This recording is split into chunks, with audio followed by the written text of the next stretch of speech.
Well, welcome to November. How did we get here? Wow, it seems like we just had our burning bowl, doesn't it? But here we are heading into the holiday season again and time of connecting with friends and family and lots of opportunity for a little longer to-do list, a little more stress perhaps, a little more shopping to do for food or presents and preparation and holiday parties and oh my goodness. And here in Arizona, we've got a very, very busy first quarter to look forward to also on both the national and international screen with all the happenings here, including the Super Bowl of football. We'll have new visitors coming to town. We'll have visitors coming back to town who've maybe been away for a couple of years. And we'll have new people coming for the very first time. Think traffic will be easy? Want to learn some tools this month to get us all through that? Yeah, that's what we're doing this month. My theme is Flashes of Wonder. Flashes of Wonder. And we're going to be studying the spiritual practices of thankfulness, kindness, and mercy. And we're going to experience a few flashes of wonder as we do so. Now, as Diane said, we're following our book. I love this picture of this little guy. Is that the wonder that we've lost?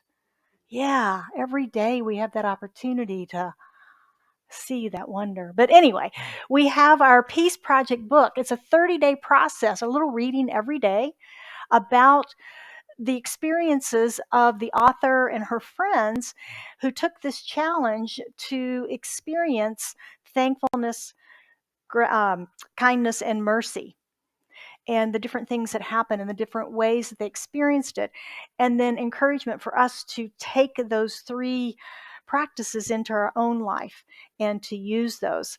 So I hope you can join us for that experiment. I've been doing it already, and it's very interesting, as Diane said, and it's making me more aware. And I think that's the key to all of these practices, is to be present and aware to them.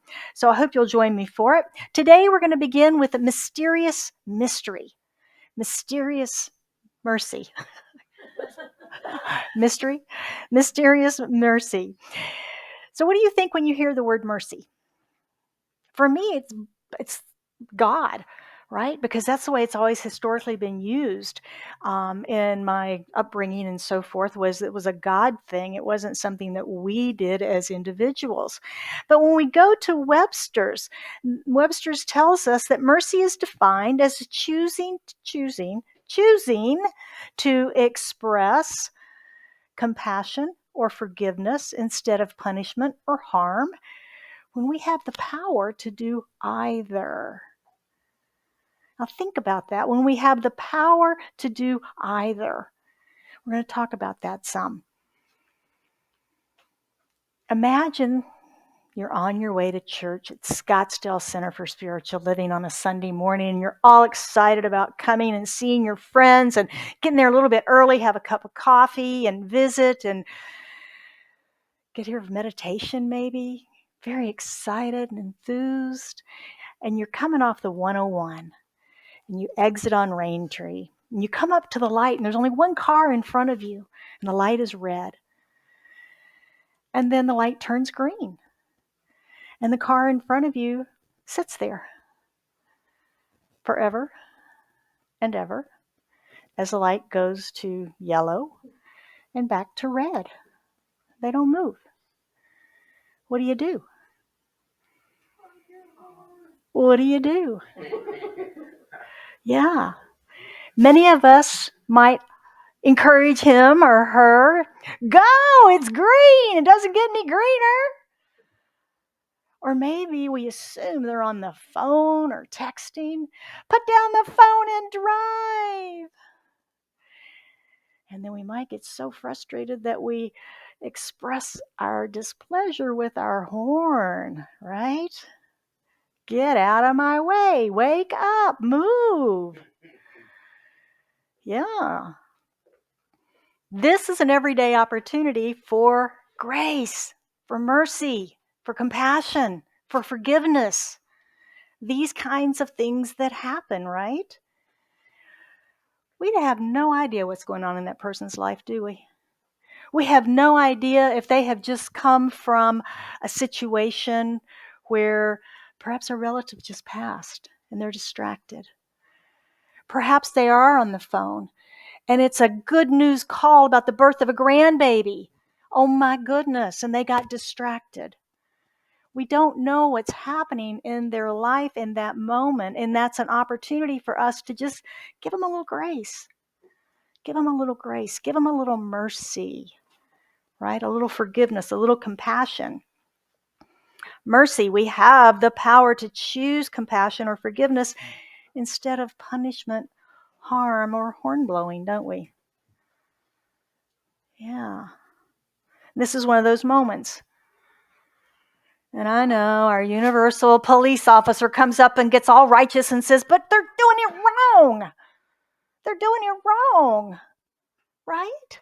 They're not playing by the rules. The rules of the road say the light turns green. Go. So why do I have to be inconvenienced? Why do I have to be inconvenienced? That's the perspective much of the world takes, is it not? I've taken it. Anybody else? Come on. Thank you. Yeah, we've all taken it at some point, haven't we? We've all been less than merciful in our driving and our road skills. Anybody else never messed up on the road? Ever? I want to see those hands too. Yeah. So we all make mistakes. We all make mistakes. Mercy, like forgiveness, is not about condoning, right? It's not about condoning the action. He or she was incorrect by sitting there through the lights. According to the book's author, Kay Willis Wyma, she says mercy is not about condoning, but about redeeming. It's about counteracting and correcting something negative to make something gone wrong, to make good something gone wrong. It's about dignity. I love that word, dignity. And the worth of a human being. The worth of a human being. When mercy comes into play, everybody involved is touched in powerful ways, is blessed in powerful ways. Choosing mercy elevates us out of the drama of the details, doesn't it? It elevates us out of the drama and allows us to connect with that bigger story. Now, what's the bigger story? It's our oneness, right? We're all connected. We're all interconnected. We're all one in wholeness. We're all one in the divine, one in each other. Don't you want to be cut a little slack? A little mercy? Yeah. So we want to turn that around, right? We want to grant mercy to others when they make a mistake because we've done it. Yesterday I was in the at-home store, and I came around the corner. I was distracted, and there was an older woman there, and elderly. I don't know what's elderly these days. She was frail. How about that? She was a little frail, and she looked like she was probably in her 80s or 90s. And her granddaughter was dancing down the aisles and singing and having some good fun. And grandmother reached up to grab something off the shelf. And as she did, you know how they overstuffed the displays, and 72 of them fell on the floor, right? Not literally, but a lot of them fell on the floor. And I was going around, and I kept going around the corner, and then it struck me, and I went, I can help that lady. And I turned around and I walked back, and she was bent down, and I bent down with her. And her face lit up like Christmas with this biggest smile and this biggest thank you. And I feel it right now.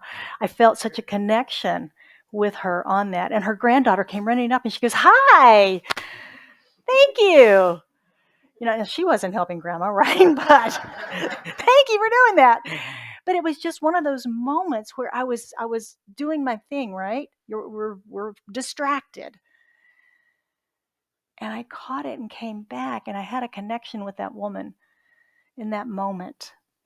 And that's the type of thing we are talking about in this book with choosing compassion, choosing kindness, choosing to be present, choosing to be present. An important on-ramp to mercy is knowing our own self-worth and value. Now, we talked a little bit last month about self-worth. And it was interesting how it came into play with mercy as well. Imagine that you're in a store. Imagine you're making a return. Holidays are coming up. Just kind of get prepared for that, because sometimes we make returns after the holidays. Things don't quite fit right.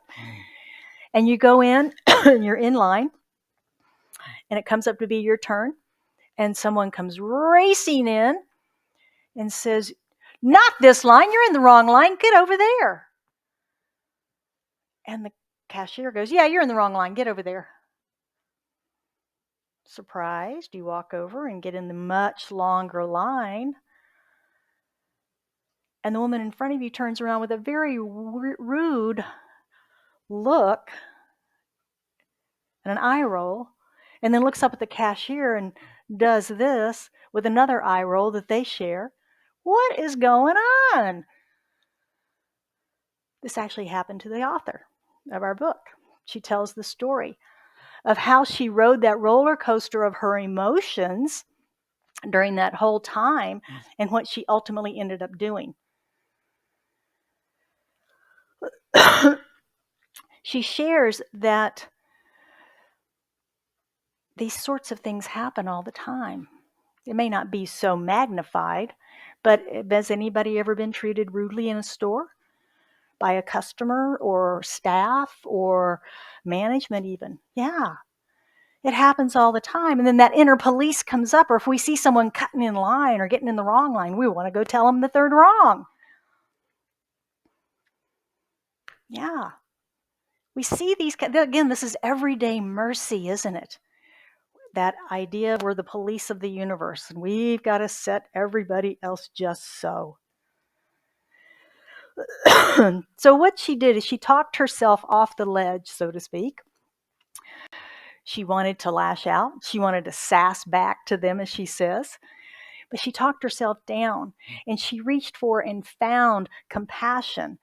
She recognized that, gee, everybody, including me, has bad days and short fuses sometimes. And gee, maybe they were having that today. Maybe this is their day to have those. Maybe there's fear, maybe there's struggle, maybe there's pain that I'm not aware of that's causing them to act this way. And she reached for and found compassion and was able then to grant mercy. And I won't tell you the end of the story. You can read it in the book. But she did a very classy thing at the end. And that's the power of choosing her experience. She said that she came from a place of self-worth and power to choose her own experience. Think about those words. The power to choose our own experience. Do we always do that? Do we always choose the experience we want to have? Or do we allow ourselves to be at the mercy of circumstances, situations, other people's bad days? She says, I won't let people steal my peace. Why should I allow minor inconvenience to steal peace or make me see the folks traveling alongside me on this journey called life as less than what they are? People of great worth, soul-bodied beings. Again, it's the oneness. Do you look at everybody around you as a fellow traveler on the journey of life? Someone you're sharing the experience with? Or is it us and them? Is it us and them? Why should I allow minor inconvenience to steal peace? Who do we allow to steal our joy? Who do we allow to steal our peace? In the book, she talks about St. Francis Assisi and some of his writing. He he was sent to a leper colony as a priest, and he struggled with it because he couldn't see past the external. He couldn't see past it. He was appalled by the physicality of what he saw. And he writes powerfully about that. And his transformation of finally seeing through the skin to see God in each and every one of those. And so his writing that he came out with after that had a line in it about praying for the lepers in my life, not the ones in the colony. And sometimes we have lepers in our life, people that we can't see God as because we can't see through the surface. And so that was a powerful lesson for me in that reading, was seeing through the exterior, seeing through the wall, seeing through the resistance to find God, just like she did in the end of her story, is finding the oneness and the wholeness and the divinity in the other person who had been so rude. That's mercy. That's the power. That's the mysterious power of mercy. This practice of choosing mercy is not about being a victim in any way. And that's the cool thing about it, because nobody wants to be a victim, right? Nobody wants to be a, very passive type of person and let the world walk over us. It's an extension of grace, of compassion, forgiveness for when I'm feeling wronged. It comes from a place of self-worth and healthy boundaries. And we're standing in our power when we have those, don't we? We're standing in our power. There's a mysterious power involved in the practice of mercy. And when we understand this and practice this in our life, then we begin to experience a life that is more grace-filled and peaceful, both for ourselves and for each other. Because isn't extending grace to ourselves just as important? Extending mercy to ourselves just as important? We all blunder. And rather than beat ourselves up about it, rather than make ourselves wrong about it, extending that mercy to ourselves to hold our peace is another important part of it. So I want to look at our practicing the principles this morning and see how we might be able to add this practice of mercy into our lives.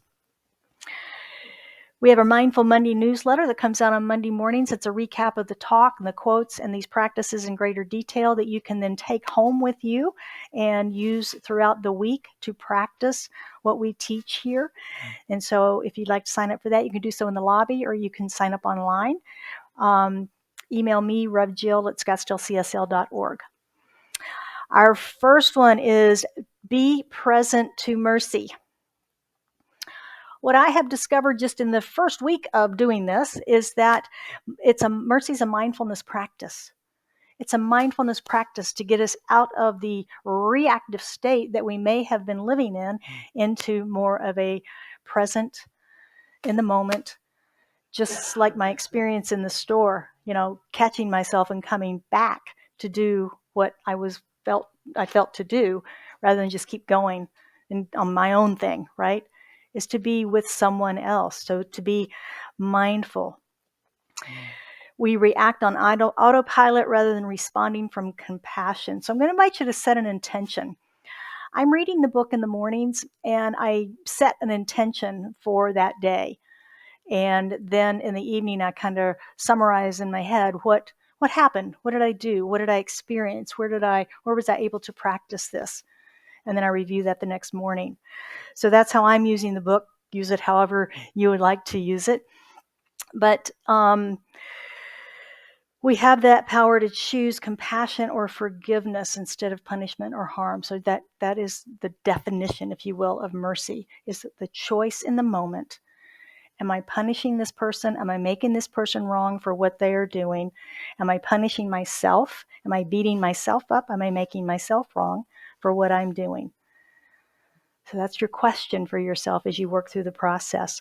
You can use the book if you've purchased that to record your answers, or you can use your own journal. The second practice is self-mercy. And self-mercy is forgiving ourselves for the big and small blunders we commit every day. I do, and I'm trusting that one or two of you do also. Things happen, right? Intentionally or not. So self-mercy is forgiving ourselves. A couple of examples from this week. Friday evening, we were at dinner, and there was a very ugly verbal assault happening at the table next door. And I didn't do anything. And I could have stepped in the middle of it and protected the 20-year-old waitress who was being barraged by an older man and brought the manager over. And I didn't put all that together quickly enough to do so. And I had to give myself mercy afterwards. I had to forgive myself because I felt bad that I had not reacted more quickly to take that place of protection of her. And after the situation calmed down and the person left, we spoke with the management and the girl, but everything was okay. But it was just in that moment recognizing a bigger than life opportunity for mercy, a bigger than opportunity for compassion to step in. And then mercy I had to give myself in forgiveness in that moment for not having taken advantage of that. Another thing that I've recently working on is I've stepped back into a challenging relationship that I'd stepped out of almost 3 years ago. And due to the nature of the situation that I stepped out of, it really took a lot of compassion, some forgiveness, to have the courage to step back into it, because the situation has changed. And it is a situation of compassion and mercy right now. And so stepping into that, because it's the right thing to do in our oneness. It's the right thing to do in our oneness. And so that's been a situation of mercy for myself for stepping away in the first place, and compassion to step back in. So it's a very interesting dynamic with all three of these different practices, with the thankfulness, the kindness, and the mercy. They truly are interrelated with each other and very powerful when we work them together. So I invite you to do that. This week, look for opportunities to give yourself a little or a lot of mercy as you move through your week and situations. Excuse me. We know that what we focus on, what? Expands, right? What we focus on expands. So when you look around for opportunities to show mercy to yourself and others, guess what? They'll show up. They'll show up. And it's a wonderful way to practice this is through action. We know that. So recognize the power of compassion that can lead us. Compassion can make that opening for us, soften our hearts, and lead us into grace and gratitude and thankfulness as the fuel for our tank for giving mercy. So let's close this morning with a quote from Abraham Lincoln. He says, "I have always found that mercy bears richer fruits than strict justice." So it is. And so it is your turn. Okay.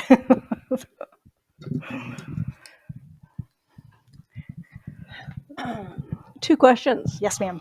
So the example you gave of the person at that red light not when it turns green. Okay, I can sit there and not do anything. So just sit there as long as I need to sit there. And the lights turn, let's just say it's turned green 2 times. I'm just sitting there waiting for him. What should I, what? They need to wake up, What, yeah. At that point, they probably need a wake up. But you can do it from a place of compassion that, oh, maybe he's really distracted and he's going to get hurt here if he doesn't move. So a little toot of the horn to bring his attention back. No, that's good. But again, it's from the place that it's coming from. Is it get out of the way, or is it, dude? Okay, thank you. And the second one, 2 questions.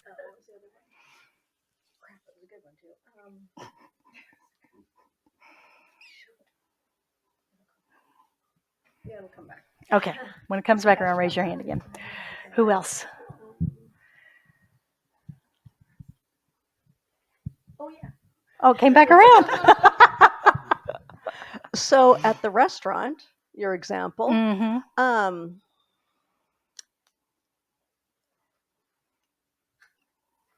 is it your business to interact and interject?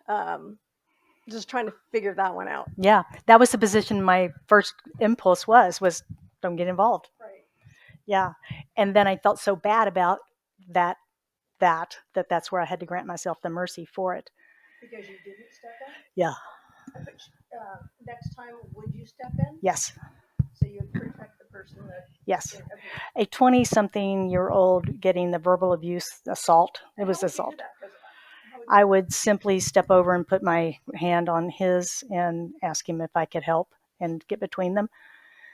And when he said something quite negative to me, which I'm sure he would, I would invite her to go get the manager and that we would take care of that. Because the manager is the one that should take that, not the staff, especially not a 20-something-year-old staff person who's very kind and sweet. So, yeah, it was more of that. Let the person that should be receiving this receive it, and then they can make the decision on what should happen with this patron. Perfect, thank you. Yeah. So I just want to know, and I'm standing so I don't yank the. As always, I want to know how to practice mercy when other people are not merciful.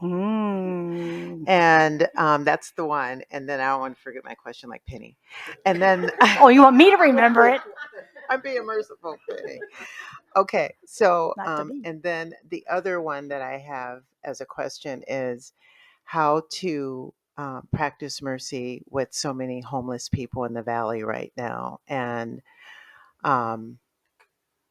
what that looks like as far as pulling up to a stoplight and that interaction, I guess, is just, how can I be better at practicing mercy? Mm-hmm. Okay, so let's go to the first question, which was how can I be merciful when others are not being merciful? Yeah, it's a one-way street. Mercy's about us, right? It's about us being compassionate and forgiving when we have a choice to be harm or to punish. So that's what we're talking about. If someone else is choosing to harm or punish, can you find, like the woman in the store, she was being attacked by the other patrons, so to speak, and she found compassion and mercy for them by recognizing they were coming from a place of pain. There's something else going on there that she was not aware of. And so all she could do was grant them forgiveness and mercy, forgiveness and compassion in that moment. Yeah, so it's a one way. Mercy is how it's about us giving the compassion and the forgiveness rather than the harm. Okay. The homeless situation, I'm not sure I'm following exactly what your question is on that, other than are you feeling uncomfortable when you pull up and someone's there with a sign asking? It's your discomfort? I'm uncomfortable. Okay. Because I'm a giver. Yeah. So, my instincts, it's like, I don't know. So what is preventing you from giving in that moment? Judgment. Okay. It is. It's judgment. Like, Yeah. What is this? Right. I don't understand it. Is this truly a need or not a need? And Yes. yeah, sure. I understand. All I can share is what I have done in my life is that I give to the organizations that support those that are homeless and needing help so that the organizations have greater resources to be able to provide care and facilities and all of that sort of thing. Whereas if I give to an individual, that's helping one person. If I give to the organization, they've got a greater reach. So that's what I've done to diffuse that any feeling of guilt or anything. It's like I already gave. I've already given. I'm given donations to the organizations that support those needs. Okay to tell them that? I mean, Well, maybe we used to have orange cards here that were for Vista del Camino, which is an organization here in Scottsdale, and you could hand those out to them that had numbers and resources and things on them where they could contact. So maybe we'll reinstitute that again. Yeah, yeah, and maybe that's the way that we start that movement again, is to do that. Yeah, I just had a comment. As you're sharing about it reminded me of a book I read. I think probably other people have read it. And it was the first time I heard the term paradigm shift, and the story was about like a subway train being. The person was on a subway, and there was a guy. His kids were bouncing off the walls Oh all yeah. over the train. And I know I've been in that situation, like in a restaurant or something. Get control of your kids. Good grief! And Mm-hmm. but the end of that story was somehow they started a conversation, and he said, "Yeah, my wife just died. We're on our way home from the hospital, and what do you Yeah. do?" So then it's like all of a sudden, wow, there's instant compassion. You don't know, like you said, are these people, on their way home from the hospital where their mom just died or what have you. So Exactly. Thank you. Beautiful story to share. Thank you. Very true. And when we can remain aware that that sort of thing happens more frequently, and that cut them some slack, give them the benefit of the doubt, show a little mercy. So, who else? I have a comment toward Damita's question. Mm-hmm. Um, I think that what I found can be feel good here, and it seems to feel good on the other side, is for just to acknowledge the person. I think people just want to be seen Mm-hmm. as a human being, even if you're not handing them something. And often, you can go so far as to stop, and if you're, so called, I can pray with you, I can something, or what I do often is I just do prayer hands, look them in the eyes, and move on. And they're like, they Mm-hmm. really respond to it. So it's Beautiful. something you can give without giving. Beautiful. Beautiful. Thank you for that, Lauren. Anyone else? Great ideas. Yeah. Yeah. And showing mercy always, other people around you want to do it too. They can't hear you at home. The minute you do something that's showing mercy, I think it's just other people sort of are drawn to that. They want to do it too. Mm-hmm. So it's a natural response. Yeah. Yeah. I think the compassion, it just begins to open up our hearts and makes us calmer.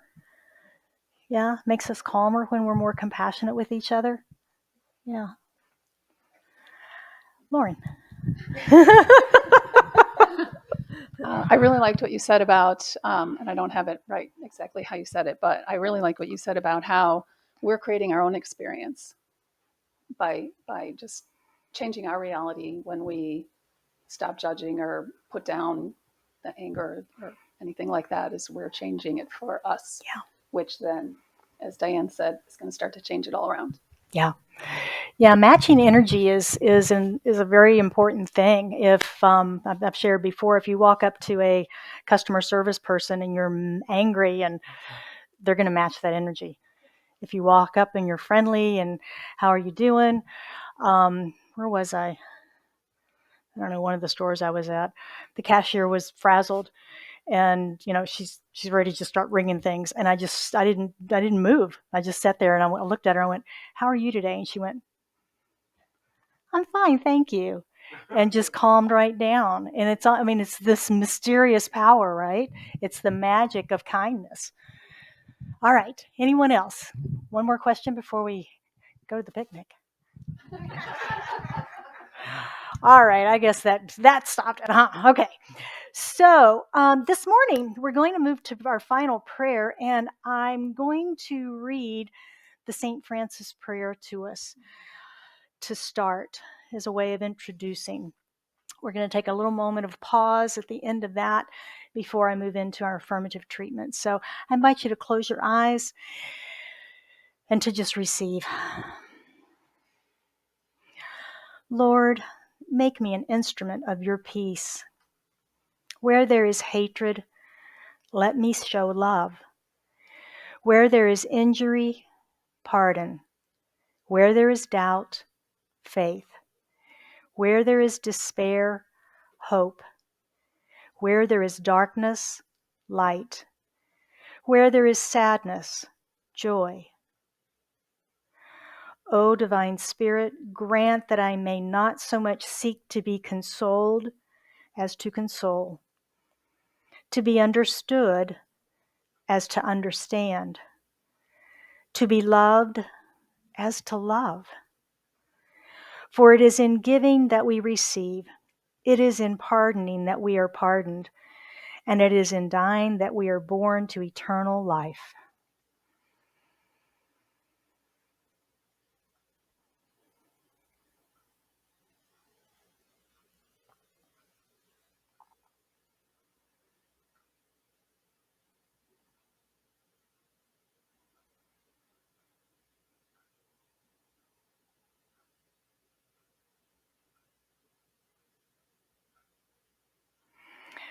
How beautiful it is to recognize that we have been created of a loving God, that we are one with each other and with the universe, and that God is all that there is. It is the one source, it is the one life, it is the allness that is.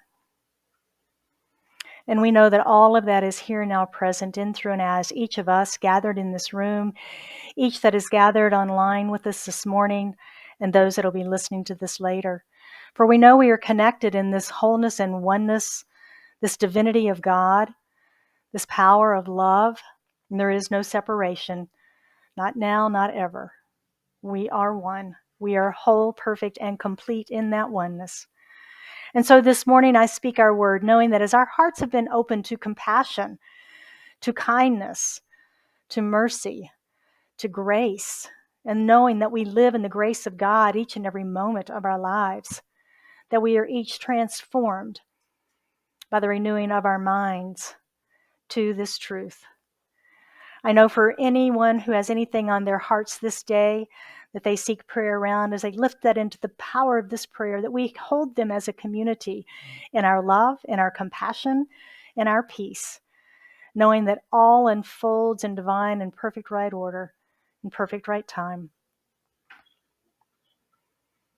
And so how grateful I am in the knowingness of the way this prayer works, knowing that it is already done, that we are each abundantly blessed and prospered as we move into the week ahead, knowing that each of our candidates that is running for office in our state and all 50 states of our nation are blessed, and that each and every one in our republic is blessed as we come together in community, in one community called these United States of America, knowing peace at our polls, knowing love in our hearts.